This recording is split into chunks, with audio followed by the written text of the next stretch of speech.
Hola, el día de hoy vamos a hablar acerca de la crisis hipertensiva. Llamamos crisis hipertensiva a aquel aumento súbito de la presión arterial por encima de estos valores. 120 milímetros de mercurio, la cifra sistólica, y o 120 milímetros de mercurio, la cifra diastólica. Hay algunas bibliografías que discrepan con respecto a estas cifras, pero estas como las que la mayoría coinciden. Muy bien. ¿Por qué se da la crisis hipertensiva? Como bien sabemos, la hipertensión o la tensión arterial depende de dos factores, del gasto cardíaco y de las resistencias vasculares periféricas. Generalmente lo que sucede acá es que hay una alteración de las resistencias vasculares periféricas, porque hay un aumento del sistema o del eje renina-angiotensina-aldosterona que va a generar aumento de la vasoconstricción, y esa vasoconstricción repetida va a generar daño endotelial.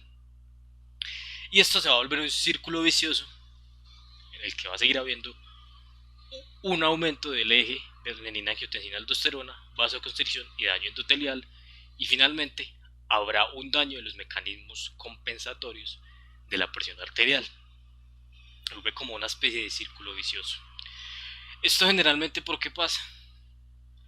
Generalmente pasa por factores estresantes, como una descarga de catecolaminas secundaria, pues puede ser a una discusión, o lo que casi siempre pasa es que son pacientes que no son o no tienen una gran adherencia al tratamiento, se descuidan un par de días con el consumo de los mismos medicamentos antihipertensivos y se va a generar este círculo vicioso. Muy bien, la crisis hipertensiva se divide en dos escenarios, la urgencia y la emergencia. La urgencia es cuando hay evidencia de que no hay un daño de órgano blanco o de órgano diana. La emergencia es todo lo contrario. Sí hay evidencia de que hay un daño en el órgano blanco. La urgencia generalmente se nos presenta con un paciente asintomático, aunque no, con unas cifras tensionales elevadas. También podría estar ansioso, pudo ser la causal, pudo ser una discusión, pudo ser un accidente, etcétera, etcétera. Podría tener algo de cefalea pero leve, podría tener algo de mareo, podría tener algo de acúfenos. En cuanto a la emergencia y en cuanto al daño de órgano blanco, tenemos que evaluar qué órgano es el que está dañado. Tenemos que recordar siempre los órganos diana, cuáles son y qué me puede ocasionar en cada uno. El primer órgano diana será el cerebro. El cerebro me puede generar procesos de ACV, tanto isquémicos como hemorrágicos. Eh, me puede generar una encefalopatía hipertensiva. En el ojo se me puede generar una retinopatía. ¿Sí? Si yo hago una fundoscopia, podría encontrar un papiledema, podría encontrar hemorragia en llamas.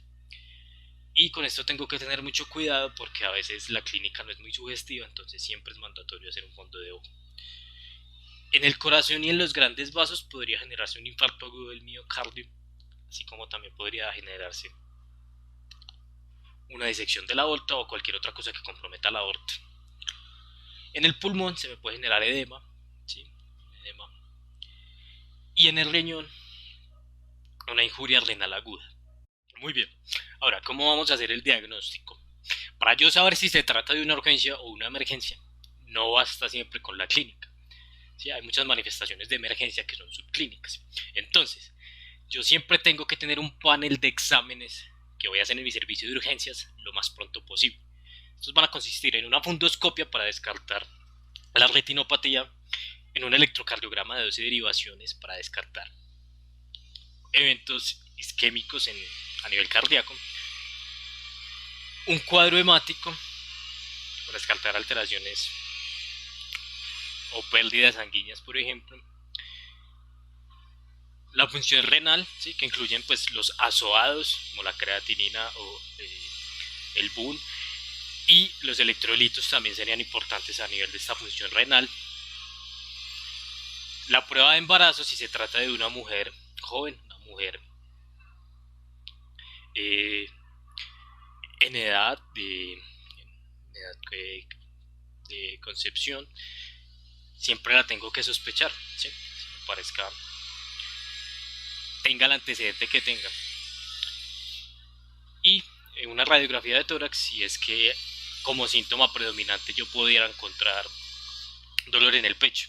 Con respecto a la prueba de embarazo, es importante mencionar que hay que recordar que los embarazos, sobre todo los de alto riesgo, aumentan los trastornos hipertensivos y que hay un capítulo completo de la medicina que son los trastornos hipertensivos durante el embarazo.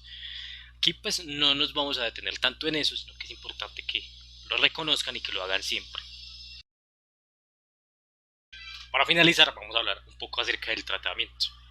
El tratamiento tiene un número clave, ¿cuál es 20? ¿Qué quiere decir este 20? Que yo debo reducir la presión arterial o las cifras tensionales de ese paciente en ese momento en el que me llega en un 20%. Ahora, ¿qué es lo que va a variar en función de si es una emergencia o de si es una urgencia? El tiempo en el que yo pretendo lograr esa meta.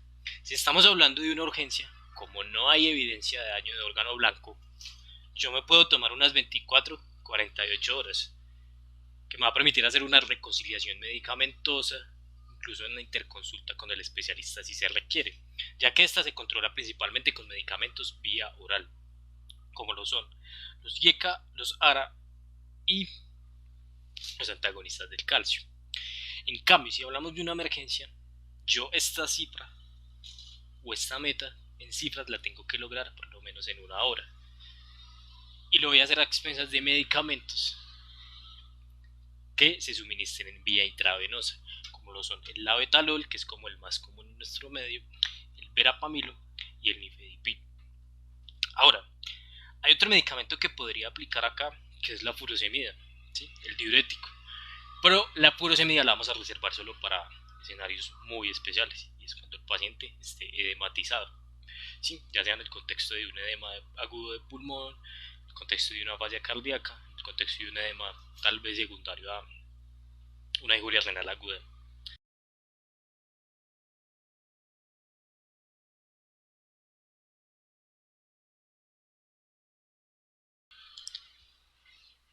Muy bien.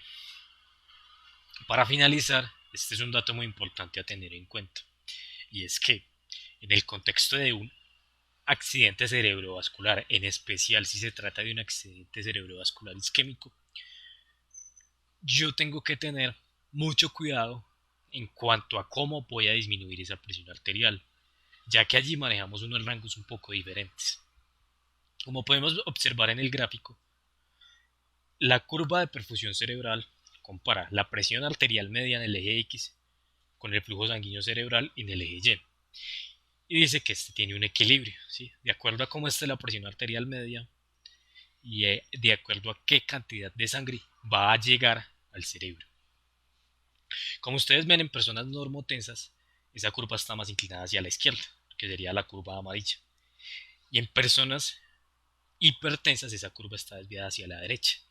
Como generalmente mis pacientes con ACV van a ser hipertensos, yo tengo que ser muy conservador y muy cuidadoso al momento de bajar esa presión arterial para que no se altere ese flujo sanguíneo cerebral. Entonces yo tengo que mantener esa presión arterial media en un rango que ocupe más o menos entre 100 milímetros de mercurio en cuanto a presión arterial media hasta 160, no superior a 200 en presión arterial media. ¿Por qué? Si yo disminuyo mucho esa presión arterial, se va a alterar este flujo sanguíneo cerebral y voy a causar un mayor daño, ya que no voy a poder rescatar esa zona de penumbra que se forma alrededor del tejido isquémico, que es lo que yo propendo hacer en el contexto de un ACV.